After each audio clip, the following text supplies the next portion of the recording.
الله وحده والصلاة والسلام على من لا نبي بعده أما بعد أعوذ بالله السميع العليم من الشيطان الرجيم من همزه ونفخه ونفثه بسم الله الرحمن الرحيم وما كان الله ليعذبهم وأنت فيهم وما كان الله معذبهم وهم يستغفرون.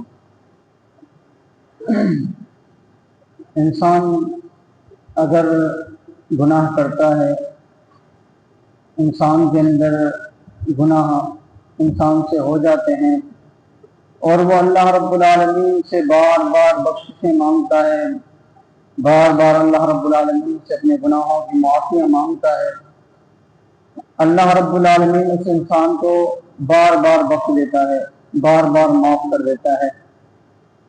اور کبھی کبھی اللہ رب العالمین اس کو صرف بخشش مانگنے کی وجہ سے اس قوم پر عذاب کو روک دیتا ہے. اللہ رب العالمین کی جو لوگ نافرمانیاں کرنے والے ہوتے ہیں اس قوم کے اندر، تو اللہ رب العالمین اس قوم پر جب عذاب بھیجنے کا ارادہ کرتا ہے تو اللہ رب العالمین دیکھتا ہے کہ اس قوم کے اندر لوگ بخشش مانگنے والے ہیں، لوگ اپنے گناہوں کی معافیاں مانگنے والے ہیں، تو اللہ رب العالمین اس قوم پر کبھی بھی عذاب نہیں بھیجتا. یہ تو میں نے عمومی بات کی ہے اپنے معاشرے کے ساتھ سے، لیکن اللہ رب العالمین اس آیت کے اندر جو فرما رہے ہیں کہ وَمَا كَانَ اللَّهُ لِيُعَذِّبَهُمْ وَأَنْتَ فِيهِمْ، اور نہیں اللہ رب العالمین عذاب بھیجے گا مشرکین مکہ پر وَأَنْتَ فِيهِمْ، اور آپ ان کے اندر موجود ہیں. اچھا ایک بات یاد رکھ لیں، جس قوم کے اندر نبی موجود ہوگا کبھی بھی اس قوم پر عذاب نہیں آئے گا.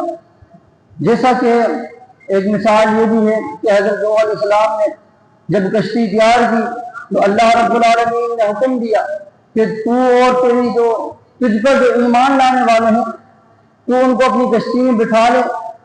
تو جب ان کو بٹھا لیا تو باقی جتنی بھی قوم تھی وہ عذاب کے اندر ہلاک ہو گئی.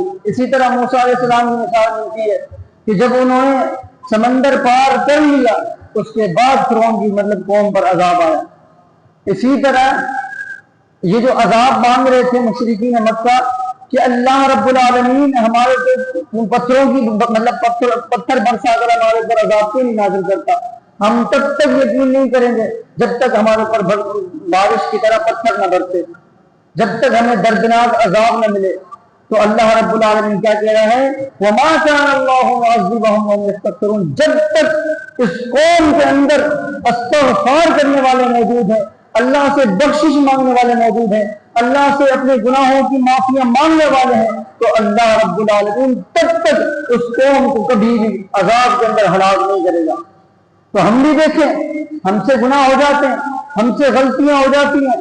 اللہ رب العالمین حضرت نوح علیہ السلام کی قوم کے متعلق کیا کہہ رہا ہے فَقُلْتُ اسْتَغْفِرُوا رَبَّكُمْ إِنَّهُ كَانَ غَفَّارًا، میں قربان جاؤں الفاظ پر. کیا کہہ رہا ہے کہ تم اگر استغفار کو لازم پکڑ لو، استغفار کو ہمیشہ سے اختیار کرنے لگ جاؤ، إِنَّهُ كَانَ غَفَّارًا، بے شک اللہ تمہارے کو بخشنے والا ہے. آگے کیا ہے، صرف بخشے گا نہیں، يُرْسِلِ السَّمَاءَ عَلَيْكُمْ مِدْرَارًا وَيُمْدِدْكُمْ بِأَمْوَالٍ وَبَنِينَ وَيَجْعَلْ لَكُمْ جَنَّاتٍ وَيَجْعَلْ لَكُمْ أَنْهَارًا. یہ استغفار کی فضیلت سے تمہارے صرف گناہ بخشے نہیں جائیں گے بلکہ آسمان سے بارشیں برسیں گی. يُرْسِلِ السَّمَاءَ عَلَيْكُمْ مِدْرَارًا وَيُمْدِدْكُمْ بِأَمْوَالٍ، اللہ رب العالمین تمہارے لیے مال کے خزانے کھول دے گا. وَبَنِينَ، اور جو لوگ اولاد کی وجہ سے پریشان ہیں اگر استغفار کو لازم پکڑ لیں تو اللہ رب العالمین ان کو اولاد سے نوازے گا. اللہ رب العالمین نے دیکھو ایک عمل کی وجہ سے اتنی تمہیں فضیلتیں دے دی ہے، اتنے بڑے بڑے انعامات دے دیے ہیں. اللہ رب العالمین نے استغفار کو لازم پکڑنے اور اللہ رب العالمین سے بار بار بخشش مانگنے کی توفیق عطا فرمائے. آمین. جزاکم اللہ خیرا. بارک